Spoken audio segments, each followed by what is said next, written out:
आदिदेव नमस्तुभ्यं प्रसीद मम भास्कर दिवाकर नमस्तुभ्यं प्रभाकर नमोस्तुते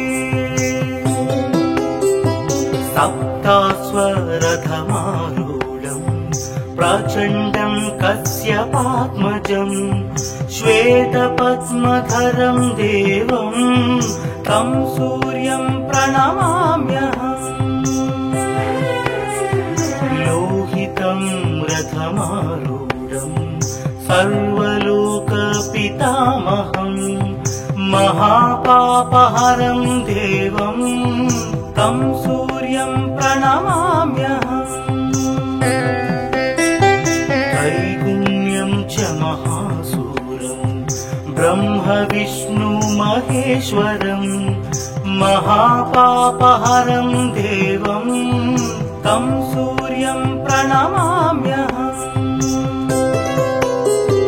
रुहितं तेजसां पुञ्जं वायुमाकाशमेव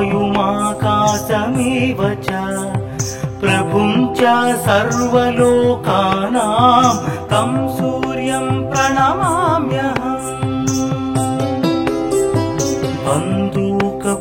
बन्दूकपुष्पसङ्कासं हारकुण्डलभूषितम् एकचक्रधरं देवं तं सूर्यं प्रणमाम्यहम् विश्वेशं विश्वकर्तारं महातेजः प्रदीपनं महापापहरं देवं तं सूर्यं प्रणमाम्यहम् तं सूर्यं जगतां नाथं ज्ञानविज्ञानमोक्षदं महापापहरं देवं तं सूर्यं प्रणमाम्यहम् सूर्याष्टकं पठे नित्यं ग्रहपीडा प्रणाशनम् अपुत्रो लभते पुत्रं दरिद्रो धनवान् भवेत् अमिषं मधुपानं च यः करोति रवेर्धिने सप्तजन्म भवेद्रोगी जन्म कर्म दरिद्रता त्रितैलमधुमांसानि हस्त्यजेस्तुरवेर्धिने न व्याधिशोकदारिद्र्यं सूर्यलोकं स गच्छति आदिदेव नमस्तुभ्यं प्रसीद मम भास्कर दिवाकर नमस्तुभ्यं प्रभाकर नमोस्तुते सप्तास्वरथमारूढं प्रचण्डं कश्यपात्मजं श्वेतपद्मधरं देवं तं सूर्यं प्रणमाम्यहम्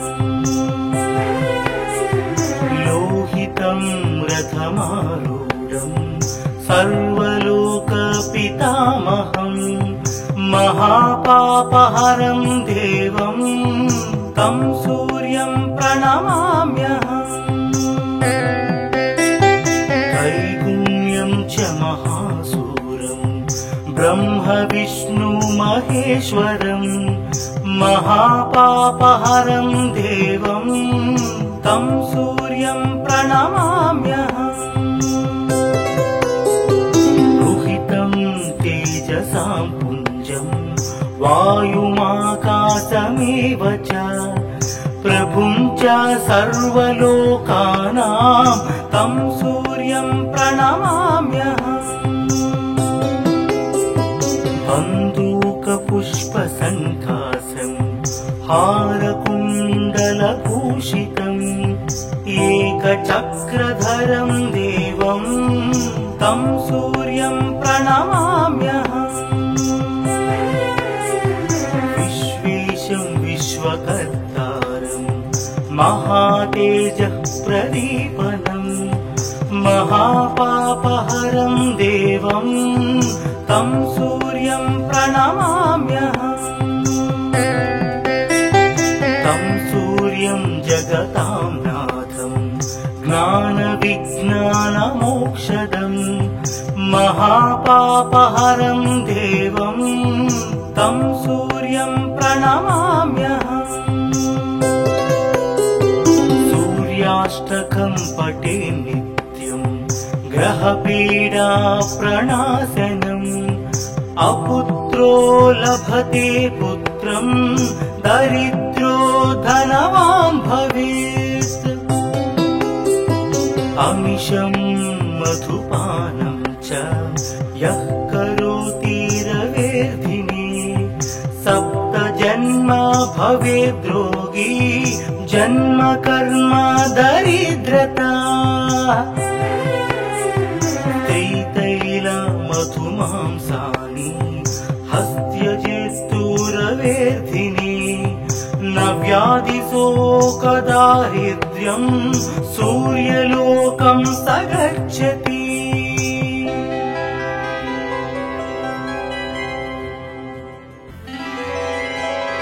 आदिदेव नमस्तुभ्यं प्रसीद मम भास्कर दिवाकर नमस्तुभ्यं प्रभाकर नमोस्तुते सप्तास्वरथमारूढं प्रचण्डं कश्यपात्मजं श्वेतपद्मधरं देवं तं सूर्यं प्रणमाम्यहम् लोहितं रथमारूढं सर्वलोकपितामहं महापापहरं देवं तं सूर्यं प्रणमाम्यहम् त्रैगुण्यं च महासूरं ब्रह्म विष्णु महेश्वरं महापापहरं देवं तं सूर्यं प्रणमाम्यहम् रुहितं तेजसां पुञ्जं वायुमाकाशमेव च प्रभुं च सर्वलोकानां तं सूर्यं प्रणमाम्यहम् बन्दूकपुष्पसङ्कासं हारकुण्डलभूषितम् एकचक्रधरं देवं तं सूर्यं प्रणमाम्यहम् विश्वेशं विश्वकर्तारं महातेजः प्रदीपनम् महापापहरं देवं तं सूर्यं प्रणमाम्यहम् तं सूर्यं जगतां नाथं ज्ञानविज्ञानमोक्षदम् महापापहरं देवं तं सूर्यं प्रणमाम्यहम् सूर्याष्टकं पठे नित्यं ग्रहपीडा प्रणाशनम् अपुत्रो लभते पुत्रं दरिद्रो धनवान् भवेत् अमिषं मधुपानं च यः करोति रवेर्धिने सप्त जन्म भवेद्रोगी जन्म कर्म दरिद्रता त्रितैल मधुमांसानि हस्त्यजेत्तुरवेर्धिने न व्याधिशोकदारिद्र्यं सूर्यलोकं स गच्छति आदिदेव नमस्तुभ्यं प्रसीद मम भास्कर दिवाकर नमस्तुभ्यं प्रभाकर नमोस्तुते सप्तास्वरथमारूढं प्रचण्डं कश्यपात्मजं श्वेतपद्मधरं देवं तं सूर्यं प्रणमाम्यहम्। लोहितं रथमारूढं सर्वलोकपितामहं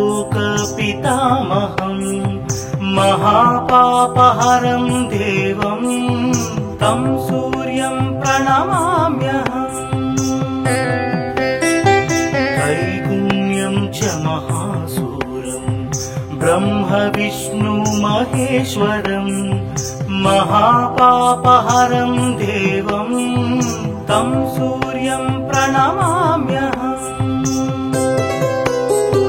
रुहितं तेजसां पुञ्जं वायुमाकाशमेव च प्रभुं च सर्वलोकानां तं सूर्यं प्रणमाम्यहम्। बन्दूकपुष्पसङ्कासं हारकुण्डलभूषितम् एकचक्रधरं देवं तं सूर्यं प्रणमाम्यहम्।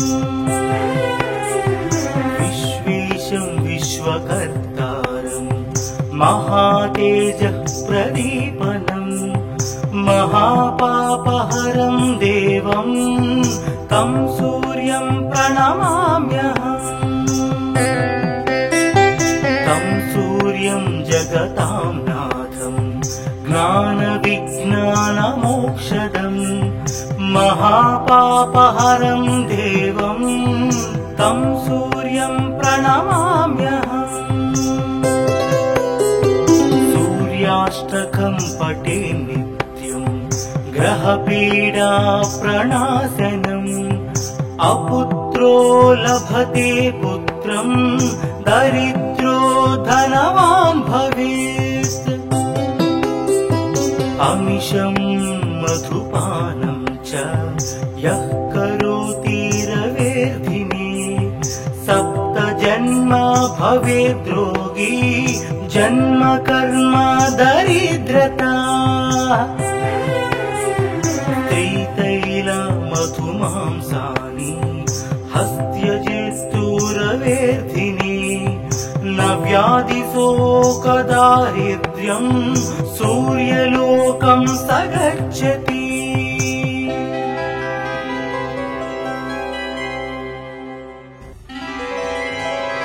आदिदेव नमस्तुभ्यं प्रसीद मम भास्कर। दिवाकर नमस्तुभ्यं प्रभाकर नमोऽस्तुते। सप्ताश्वरथमारूढं प्रचण्डं कश्यपात्मजं श्वेतपद्मधरं देवं तं सूर्यं प्रणमाम्यहम्। लोहितं रथमारूढं सर्वलोकपितामहं महापापहरं देवं तं सूर्यं प्रणमाम्यहम्।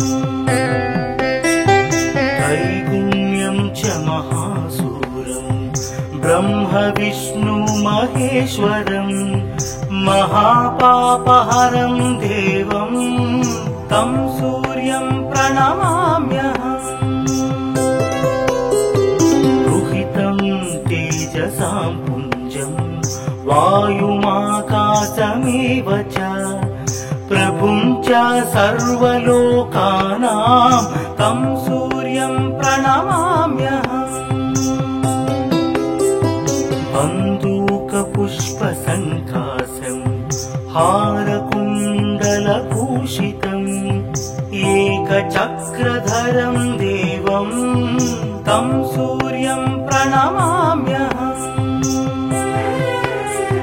विश्वेशं विश्वकर्तारं महातेजः प्रदीपनं महापापहरं देवं तं सूर्यं प्रणमाम्यहम्। तं सूर्यं जगतां नाथं ज्ञानविज्ञानमोक्षदम् महापापहरं देवं तं सूर्यं प्रणमाम्यहम्। सूर्याष्टकं पठे नित्यं ग्रहपीडा प्रणाशनम् अपुत्रो लभते पुत्रं दरिद्रो धनवान् भवेत्। अमिषं मधुपानं च यः करोति रवेर्धिने 7 जन्म भवेद् रोगी जन्म कर्म दरिद्रता।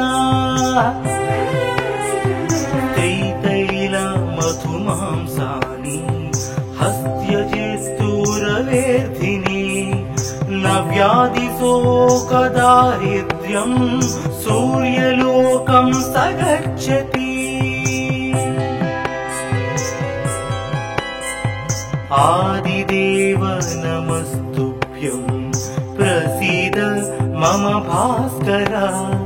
दिवाकर नमस्तुभ्यं प्रभाकर नमोस्तुते।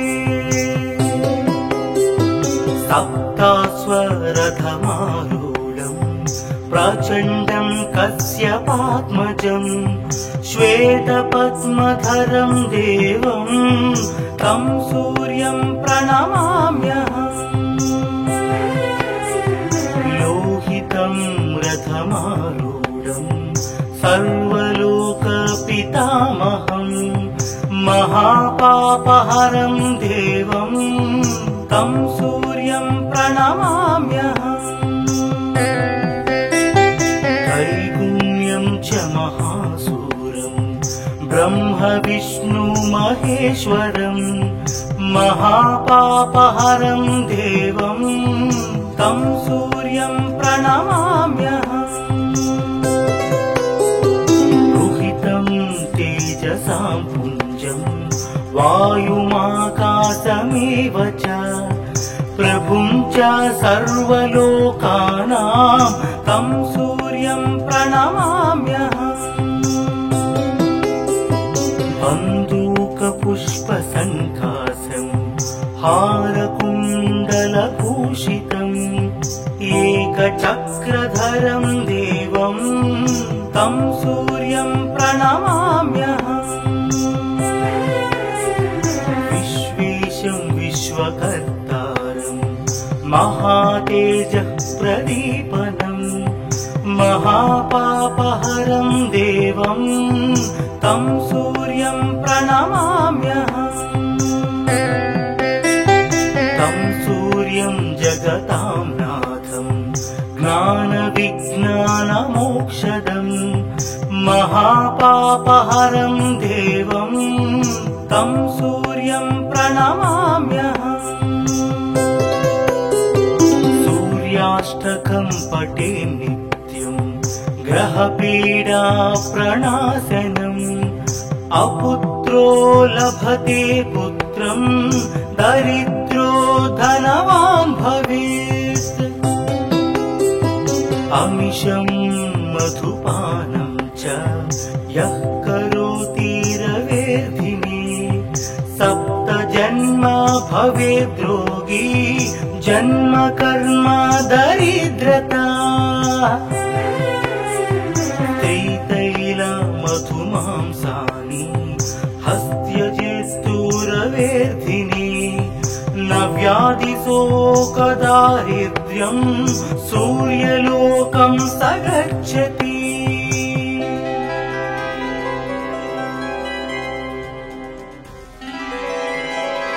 आदिदेव नमस्तुभ्यं प्रसीद मम भास्कर। दिवाकर नमस्तुभ्यं प्रभाकर नमोस्तुते। सप्तास्वरथमारूढं प्रचण्डं कश्यपात्मजं श्वेतपद्मधरं देवं तं सूर्यं प्रणमाम्यहम्। लोहितं रथमारूढं सर्वलोकपितामहम् महापापहरं देवं तं सूर्यं प्रणमाम्यहम् त्रैगुण्यं च महासूरं ब्रह्म विष्णु महेश्वरं महापापहरं देवं तं सूर्यं प्रणमाम्यहम् रुहितं तेजसां पुञ्जं वायुमाकाशमेव च प्रभुं च सर्वलोकानां तं सूर्यं प्रणमाम्यहम् बन्दूकपुष्पसङ्कासं हारकुण्डलभूषितम् एकचक्रधरं देवं तं सूर्यं प्रणमाम्यहम् विश्वेशं विश्वकर्तारं महातेजः प्रदीपनम् महापापहरं देवं तं सूर्यं प्रणमाम्यहम् तं सूर्यं जगतां नाथं ज्ञानविज्ञानमोक्षदम् महापापहरं देवं तं सूर्यं प्रणमाम्यहम् सूर्याष्टकं पठे नित्यं ग्रहपीडा प्रणाशनम् अपुत्रो लभते पुत्रं दरिद्रो धनवान् भवेत् अमिषं मधुपानं च यः करोति रवेर्धिने सप्तजन्म भवेद्रोगी जन्म कर्म दरिद्रता त्रितैलमधुमांसानि हस्त्यजेस्तुरवेर्धिने न व्याधिशोकदारिद्र्यं सूर्यलोकं स गच्छति आदिदेव नमस्तुभ्यं प्रसीद मम भास्कर दिवाकर नमस्तुभ्यं प्रभाकर नमोस्तुते सप्तास्वरथमारूढं प्रचण्डं कश्यपात्मजं श्वेतपद्मधरं देवं तं सूर्यं प्रणमाम्यहम् लोहितं रथमारूढं सर्वलोकपितामहम् महापापहरं देवं तं सूर्यं प्रणमाम्यहम् त्रैगुण्यं च महासूरं ब्रह्म विष्णु महेश्वरं महापापहरं देवं तं सूर्यं प्रणमाम्यहम् रुहितं तेजसां पुञ्जं वायुमाकाशमेव च प्रभुं च सर्वलोकानां तं सूर्यं प्रणमाम्यहम् बन्दूकपुष्पसङ्कासं हारकुण्डलभूषितम् एकचक्रधरं देवं तं सूर्यं प्रणमाम्यहम् विश्वेशं विश्वकर्तारं महातेजः प्रदीपनम् महापापहरं देवं तं सूर्यं प्रणमाम्यहम् तं सूर्यं जगतां नाथं ज्ञानविज्ञानमोक्षदम् महापापहरं देवं तं सूर्यं प्रणमाम्यहम्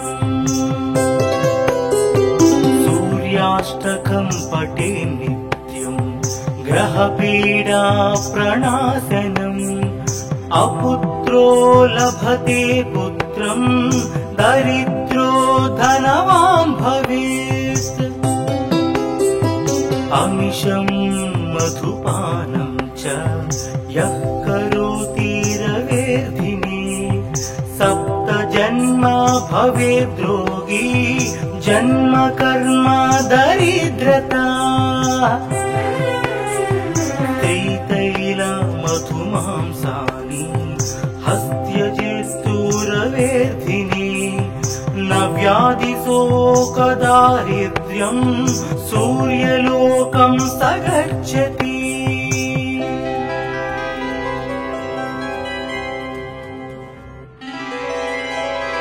आदिदेव नमस्तुभ्यं प्रसीद मम भास्कर दिवाकर नमस्तुभ्यं प्रभाकर नमोऽस्तुते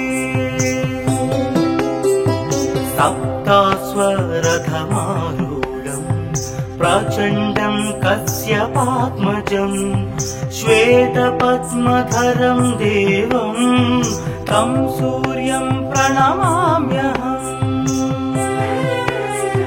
लोहितं रथमारूढं सर्वलोकपितामहं महापापहरं देवं तं सूर्यं प्रणमाम्यहम् त्रैगुण्यं च महासूरं ब्रह्म विष्णु महेश्वरं महापापहरं देवं तं सूर्यं प्रणमाम्यहम्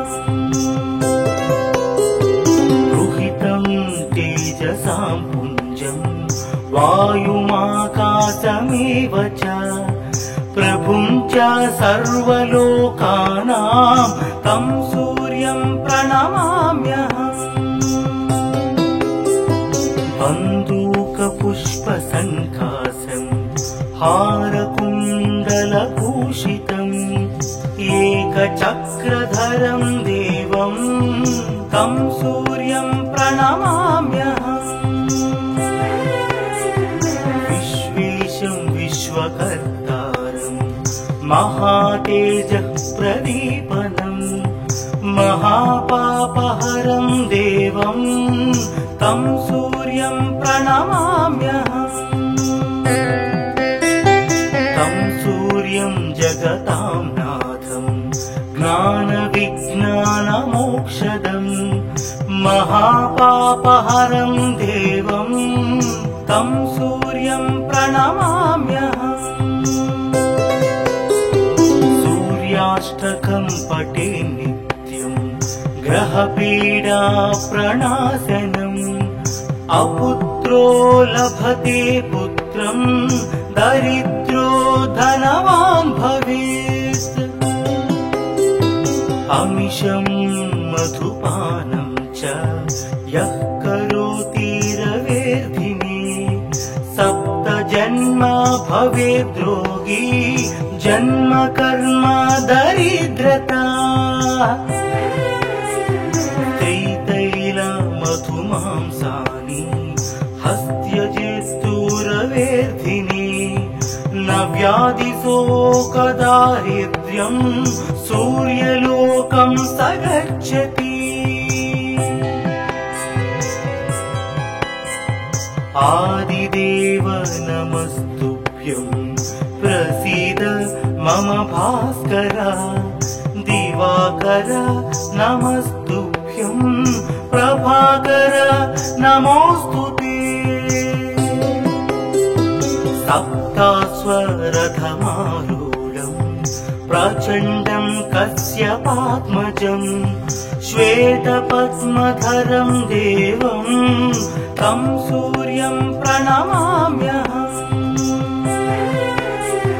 लोहितं रथमारूढं सर्वलोकपितामहं महापापहरं देवं तं सूर्यं प्रणमाम्यहम्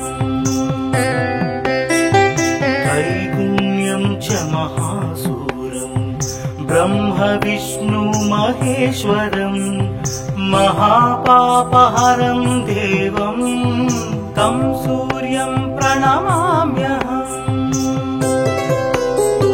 रुहितं तेजसां पुञ्जं वायुमाकाशमेव च प्रभुं च सर्वलोकानां तं सूर्यं प्रणमाम्यहम् बन्दूकपुष्पसङ्कासं हारकुण्डलभूषितम् एकचक्रधरं देवं तं सूर्यं प्रणमाम्यहम् विश्वेशं विश्वकर्तारं महातेजः प्रदीपनं महापापहरं देवं तं सूर्यं प्रणमाम्यहम्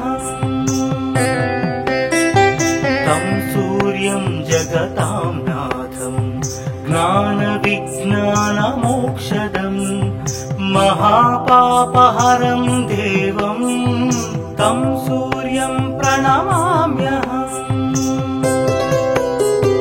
सूर्याष्टकं पठे नित्यं ग्रहपीडा प्रणाशनम् अपुत्रो लभते पुत्रं दरिद्रो धनवान् भवेत् अमिषं मधुपानं च यः करोति रवेर्धिने सप्तजन्म भवेद्रोगी जन्म कर्म दरिद्रता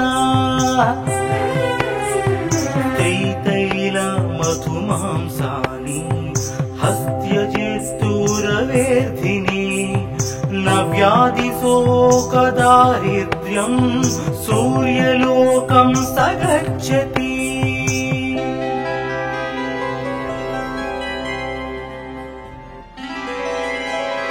आदिदेव नमस्तुभ्यं प्रसीद मम भास्कर दिवाकर नमस्तुभ्यं प्रभाकर नमोस्तुते सप्ताश्वरथमारूढं प्रचण्डं कश्यपात्मजं श्वेतपद्मधरं देवं तं सूर्यं प्रणमाम्यहम् लोहितं रथमारूढं सर्वलोकपितामहं महापापहरं देवं तं सूर्यं प्रणमाम्यहम् त्रैगुण्यं च महासूरं ब्रह्म विष्णु महेश्वरं महापापहरं देवं तं सूर्यं प्रणमाम्यहम् रुहितं तेजसां पुञ्जं वायुमाकाशमेव च प्रभुं च सर्वलोकानां तं सूर्यं प्रणमाम्यहम् बन्दूकपुष्पसङ्कासं हारकुण्डलभूषितम् एकचक्रधरं देवं तं सूर्यं प्रणमाम्यहम् विश्वेशं विश्वकर्तारं महातेजः प्रदीपनं महापापहरं देवं तं सूर्यं प्रणमाम्यहम्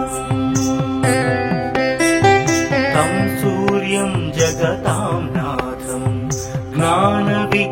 ज्ञानविज्ञानमोक्षदं महापापहरं देवं तं सूर्यं प्रणमाम्यहम् सूर्याष्टकं पठे नित्यं ग्रहपीडा प्रणाशनम् अपुत्रो लभते पुत्रं दरिद्रो धनवान् भवेत् अमिषं मधुपानं च यः करोति रवेर्धिने सप्तजन्म भवेद्रोगी जन्म कर्म दरिद्रता त्रितैलमधुमांसानि हस्त्यजित्तुरवेर्धिनि न व्याधिशोकदारिद्र्यं सूर्यलोकं स गच्छति आदिदेव नमस्तुभ्यं प्रसीद मम भास्कर दिवाकर नमस्तुभ्यं प्रभाकर नमोस्तुते सप्तास्वरथमारूढं प्रचण्डं कश्यपात्मजं श्वेतपद्मधरं देवं तं सूर्यं प्रणमाम्यहम् लोहितं रथमारूढं सर्वलोकपितामहं महापापहरं देवं तं सूर्यं प्रणमाम्यहम् त्रैगुण्यं च महासूरं ब्रह्म विष्णु महेश्वरं महापापहरं देवं तं सूर्यं प्रणमाम्यहम् रुहितं तेजसां पुञ्जं वायुमाकाशमेव च प्रभुं च सर्वलोकानां तं सूर्यं प्रणमाम्यहम् बन्दूकपुष्पसङ्कासं हारकुण्डलभूषितम् एकचक्रधरं देवं तं सूर्यं प्रणमाम्यहम् विश्वेशं विश्वकर्तारं महातेजः प्रदीपनं महापापहरं देवं तं सूर्यं प्रणमाम्यहम् तं सूर्यं जगतां नाथं ज्ञानविज्ञानमोक्षदं महापापहरं देवं तं सूर्यं प्रणमाम्यहम् सूर्याष्टकं पठे नित्यं ग्रहपीडा प्रणाशनम् अपुत्रो लभते पुत्रं दरिद्रो धनवान् भवेत् अमिषं मधुपानं च यः करोति रवेर्धिनि सप्तजन्म भवेद्रोगी जन्म कर्म दरिद्रता त्रितैलमधुमांसानि हस्त्यजित्तुरवेर्धिनि न व्याधिशोकदारिद्र्यं सूर्यलोकं स गच्छति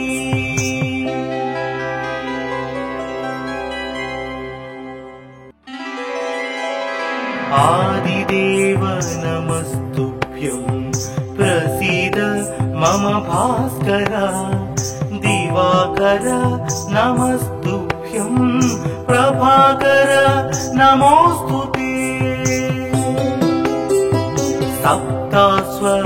सप्तास्वरथमारूढं प्रचण्डं कश्यपात्मजं श्वेतपद्मधरं देवं तं सूर्यं प्रणमाम्यहम्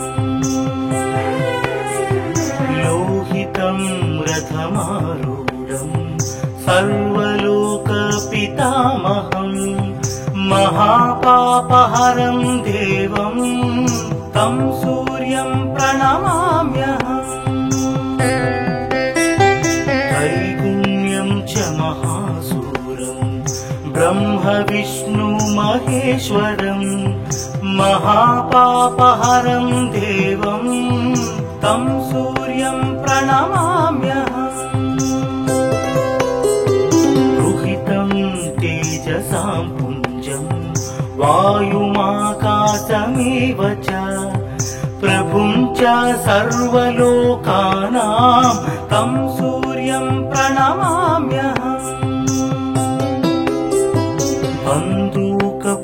बन्दूकपुष्पसङ्कासम् हारकुण्डलभूषितम् एकचक्रधरं देवं तं सूर्यं प्रणमाम्यहम्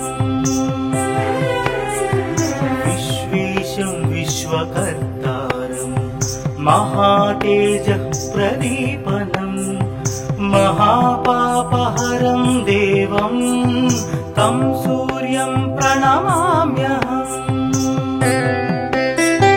तं सूर्यं जगतां नाथं ज्ञानविज्ञानमोक्षदं महापापहरं देवं तं सूर्यं प्रणमाम्यहम् सूर्याष्टकं पठे नित्यं ग्रहपीडा प्रणाशनम् अपुत्रो लभते पुत्रं दरिद्रो धनवान् भवेत् अमिषं मधुपानं च यः करोति रवेर्धिने सप्त जन्म भवेद्रोगी जन्म कर्म दरिद्रता त्रितैलमधुमांसानि हस्त्यजेस्तुरवेर्धिने न व्याधिशोकदारिद्र्यं सूर्यलोकं स गच्छति आदिदेव नमस्तुभ्यं प्रसीद मम भास्कर दिवाकर नमस्तुभ्यं प्रभाकर नमोस्तुते सप्तास्वरथमारूढं प्रचण्डं कश्यपात्मजं श्वेतपद्मधरं देवं तं सूर्यं प्रणमाम्यहम् लोहितं रथमारूढं सर्वलोकपितामहं महापापहरं देवं तं सूर्यं प्रणमाम्यहम् त्रैगुण्यं च महासूरं ब्रह्म विष्णु महेश्वरं महापापहरं देवं तं सूर्यं प्रणमाम्यहम् रुहितं तेजसां पुञ्जं वायुमाकाशमेव च प्रभुं च सर्वलोकानां तं सूर्यं प्रणमाम्यहम् बन्दूकपुष्पसङ्कासम् हारकुण्डलभूषितम् एकचक्रधरं देवं तं सूर्यं प्रणमाम्यहम् विश्वेशं विश्वकर्तारं महातेजः प्रदीपनं महापापहरं देवं तं सूर्यं प्रणमाम्यहम् तं सूर्यं जगतां नाथं ज्ञानविज्ञानमोक्षदं महापापहरं देवं तं सूर्यं प्रणमाम्यहम् सूर्याष्टकं पठे नित्यं ग्रहपीडा प्रणाशनम् अपुत्रो लभते पुत्रं दरिद्रो धनवान् भवेत् अमिषं मधुपानं च यः करोति रवेर्धिने सप्त जन्म भवेद्रोगी जन्म कर्म दरिद्रता त्रितैलमधुमांसानि हस्त्यजेस्तुरवेर्धिने न व्याधिशोकदारिद्र्यं सूर्यलोकं स गच्छति।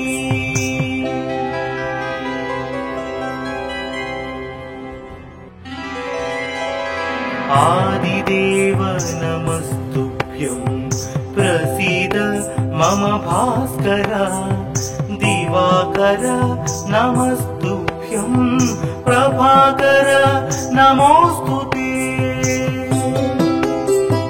सप्तास्वरथमारूढं प्रचण्डं कश्यपात्मजं श्वेतपद्मधरं देवं तं सूर्यं प्रणमाम्यहम्।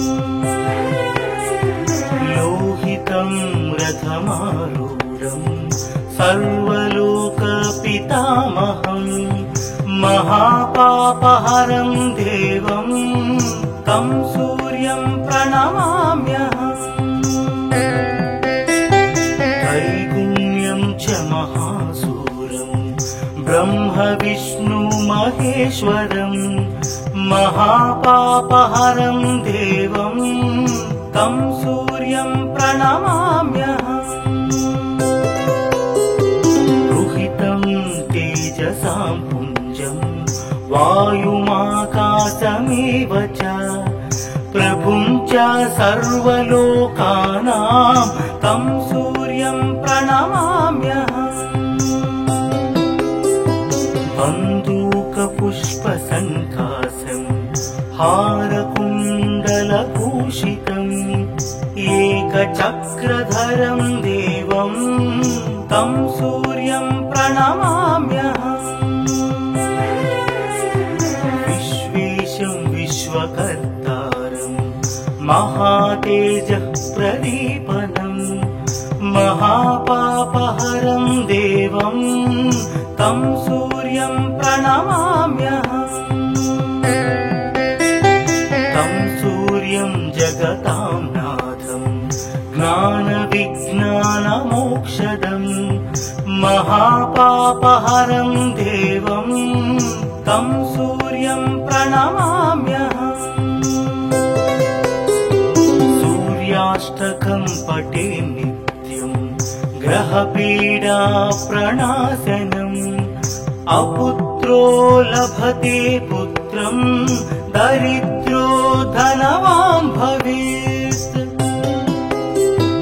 अमिषं मधुपानं च यः करोति रवेर्धिने सप्तजन्म भवेद्रोगी जन्म कर्म दरिद्रता। त्रितैलमधुमांसानि हस्त्यजेस्तुरवेर्धिने न व्याधिशोकदारिद्र्यं सूर्यलोकं स गच्छति। आदिदेव नमस्तुभ्यं प्रसीद मम भास्कर। दिवाकर नमस्तुभ्यं प्रभाकर नमोऽस्तुते। सप्तास्वरथमारूढं प्रचण्डं कश्यपात्मजं श्वेतपद्मधरं देवं तं सूर्यं प्रणमाम्यहम्। लोहितं रथमारूढं सर्वलोकपितामहं महापापहरं देवं तं सूर्यं प्रणमाम्यहम्। त्रैगुण्यं च महासूरं ब्रह्म विष्णु महेश्वरं महापापहरं देवं तं सूर्यं प्रणमाम्यहम्।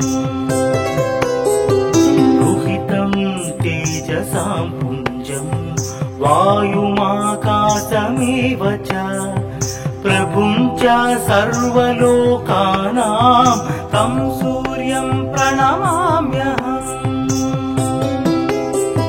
बन्दूकपुष्पसङ्कासं हारकुण्डलभूषितं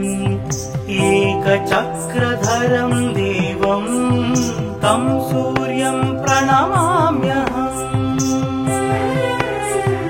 विश्वेशं विश्वकर्तारम् महातेजः प्रदीपनम् महापापहरं देवं तं सूर्यं प्रणमाम्यहम्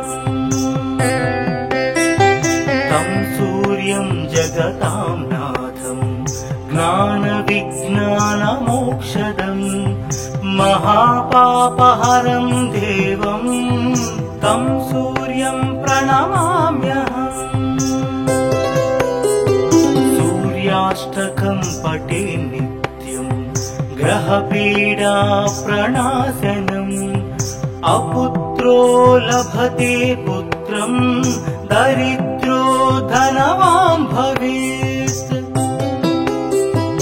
अमिषं मधुपानं च यः करोति रवेर्धिने सप्त जन्म भवेद्रोगी जन्म कर्म दरिद्रता